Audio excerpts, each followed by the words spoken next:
All of you are welcome in video number 2.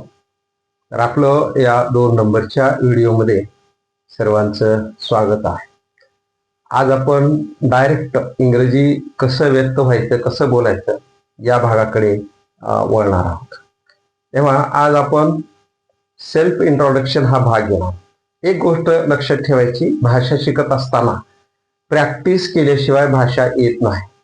भाषा शिकत असताना लाजून चालणार नाही, कारण आपण बोलल्याशिवाय भाषा तर येणारच नाही. एक उदाहरण घ्या, आपण शाळेला जाण्यापूर्वी आपली भाषा जर मातृभाषा मराठी असेल तर आपण शाळेला जाण्याच्या पूर्वी आपल्याला बोलता येतच ना. मग त्यावेळेस आपल्याला कोण शिकवतं? तसं भाषा ऐकून स्वतः प्रयत्न करून स्वतः बोलल्याशिवाय भाषा येत नाही. म्हणून बोलायला शिकलं पाहिजे, अजिबात लाजायचं नाही. आपल्याला कोण हसले हसू द्यात, पण आपण बोलायचं. आपल्याला इंग्रजी शिकायचं आहे, मग चुका होतील, कोणाकडून दुरुस्त करून घ्यावं लागेल. अशा पद्धतीनं आपल्याला हळूहळू पुढे जावं लागेल, तेव्हाच आपल्याला इंग्लिश येईल. लाजून चालणार नाही. तर आज आपण काय बघणार आहोत? सेल्फ इंट्रोडक्शन म्हणजे स्वतःचा परिचय बघणार आहोत. आणि स्वतःचा परिचय इंग्रजीमध्ये करत असताना काही मुद्दे आपण लक्षात ठेवायचे. काय काय मुद्दे आहेत ते पहिले मराठीमध्ये लक्षात ठेवा, की आपल्याला कशा कशावरती वाक्य बोलायचे, वाक्य कसे बोलायचे ते मी सांगणार आहे. पण काय काय त्याच्यामध्ये समावेश करणार आहोत आपण, त्या नीट गोष्टी लक्षात घ्या. पहिल्याला आपल्याला सांगायचंय आपलं नाव सांगायचं, त्याच्यानंतर सांगायचं आपल्याला ठिकाण, आपण कुठे राहतो ते, त्यानंतर आपण काय करतोय, आपण विद्यार्थी आहे का नोकरीला आहे, काय आपली भूमिका काय ते सांगायचंय. त्यानंतर आपली आवड सांगायची आहे. त्यानंतर आपलं वय सांगायचं आहे. त्यानंतर आपल्या कुटुंबात किती व्यक्ती आहेत किंवा आपली कोणती फॅमिली आहे तर त्याच्याविषयी आपल्याला माहिती द्यायची आहे. त्याच्यानंतर आपल्या वडिलांच्या भूमिकेविषयी माहिती द्यायची आहे. आईच्या भूमिकेविषयी आपल्याला माहिती द्यायची आहे. आपल्या एखाद्या मित्राचं नाव सांगायचंय, आपल्याला आपल्या शाळा कॉलेजचं नाव सांगायचंय. आणि आपल्याला एखादा विषय किंवा खेळ असं जर काय आवडत असेल त्याच्याविषयी माहिती देऊन त्याच्याविषयी इंग्रजीमध्ये बोलून आपल्या सेल्फ इंट्रोडक्शनचा समारोप करायचा. तर मी तुम्हाला सांगितलेल्या मुद्द्यावरून डायरेक्ट सेल्फ इंट्रोडक्शन कडे वळूया. पहिलं वाक्य बघा, माय नेम इज जयदीप, नाव सांगितलं. आय लिव्ह इन पुणे, ठिकाण सांगितलं. आय एम ए स्टुडंट, भूमिका सांगितली. आय लाईक सिंगिंग, आवड सांगितली. आय एम 15 years old, वय सांगितलं. There are 4 members in my family, आपल्या कुटुंबातली संख्या सांगितली.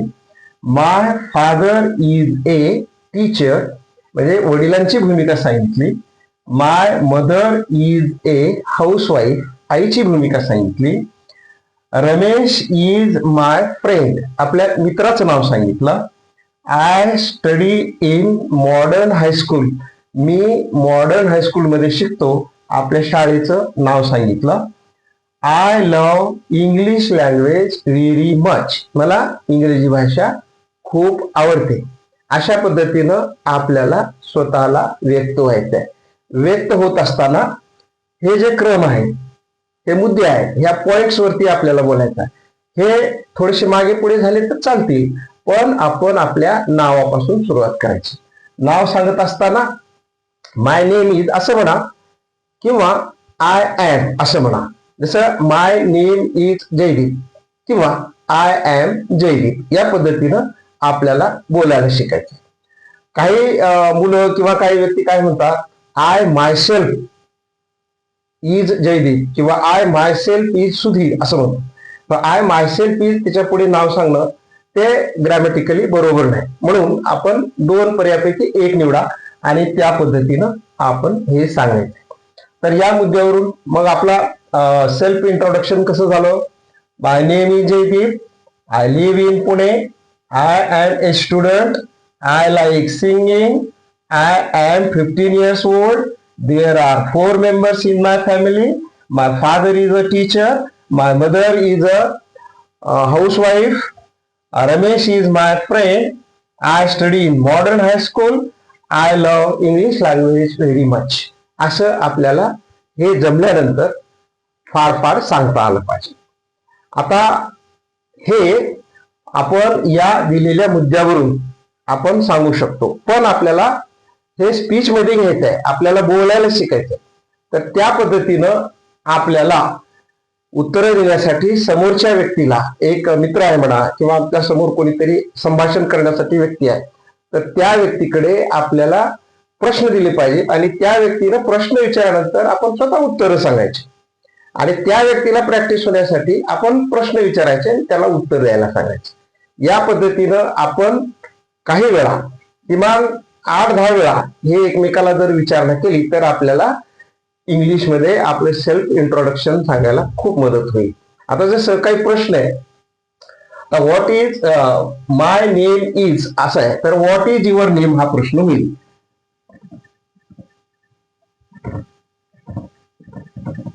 व्हॉट इज युअर नेम असा प्रश्न विचारल्यानंतर आपल्याला उत्तर माय नेम इज जयदीप असं देता येईल. Where do you live, where do you live. त्याच्यानंतर व्हॉट आर यू या पद्धतीचा प्रश्न विचारल्यानंतर आपल्याला भूमिका सांगता येईल. What are you. त्याच्यानंतर what do you like, what do you like. त्याच्यानंतर हाऊ ओल्ड आर यू,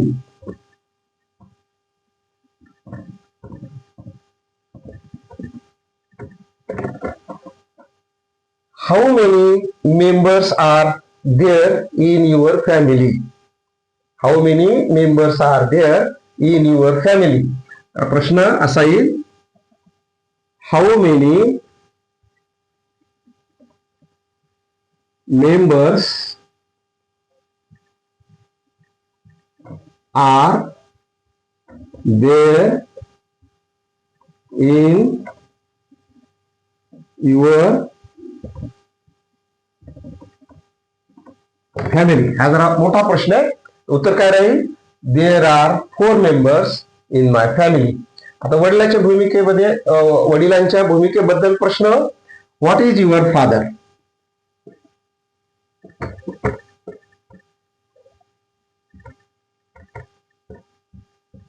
असा प्रश्न विचारल्यानंतर माय फादर इज अ टीचर असं उत्तर देता येईल.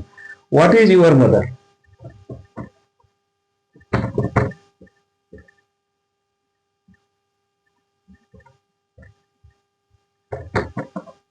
त्याच्यानंतर हु इज युअर फ्रेंड किंवा what is your friends name किंवा हु इज युअर फ्रेंड या पद्धतीनं प्रश्न विचारल्यानंतर आपल्याला रमेश इज माय फ्रेंड असं सांगता येईल.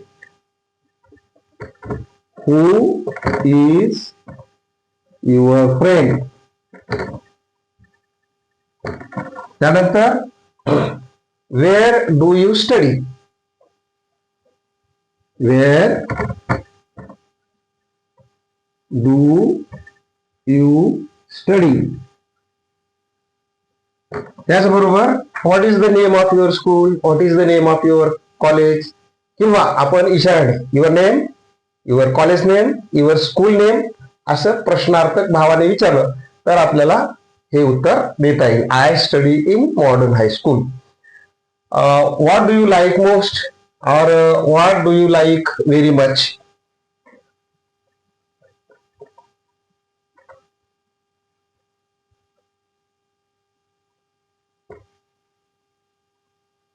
What do you like very much.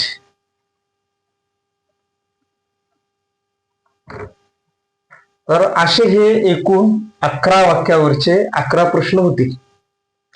आपल्या समोरच्या व्यक्तीला आपल्याला विचारायला हवा, आपण त्याची उत्तरं द्या, चुकू द्या, हरकत नाही, परत दुरुस्त करा, परत विचारायला हवा, परत उत्तर सांगा. या पद्धतीनं हे आपल्याला तोंडपाठ होईपर्यंत आपण विचारायचं आणि उत्तरं घ्यायची, प्रश्न विचारायला लावायचं आणि उत्तरं द्यायची.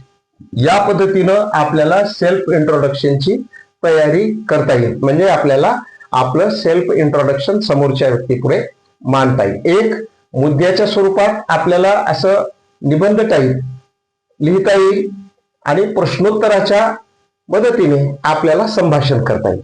आपल्याला लिहायलाही शिकायचं आहे आणि बोलायलाही शिकायचं आहे. तेव्हा भाषा म्हटल्यानंतर, कुठलीही नवीन भाषा शिकायचं म्हटल्यानंतर बोललं पाहिजे. प्रत्यक्षात बोलल्याशिवाय आपल्याला भाषा येत नसते. म्हणून या सर्व वाक्याची प्रॅक्टिस करा आणि सेल्फ इंट्रोडक्शन द्यायला शिका. याच्यानंतर आपण पुढच्या व्हिडिओमध्ये धिस आणि दॅट काय असते, दीज आणि दोज काय असते, त्याचा वापर कसा करायचा, कुठल्या पद्धतीने करायचा आणि आपल्या बोलण्यामध्ये त्याचा उपयोग कसा करायचा, हा भाग याच्यानंतर आपण बघणार आहोत. धन्यवाद.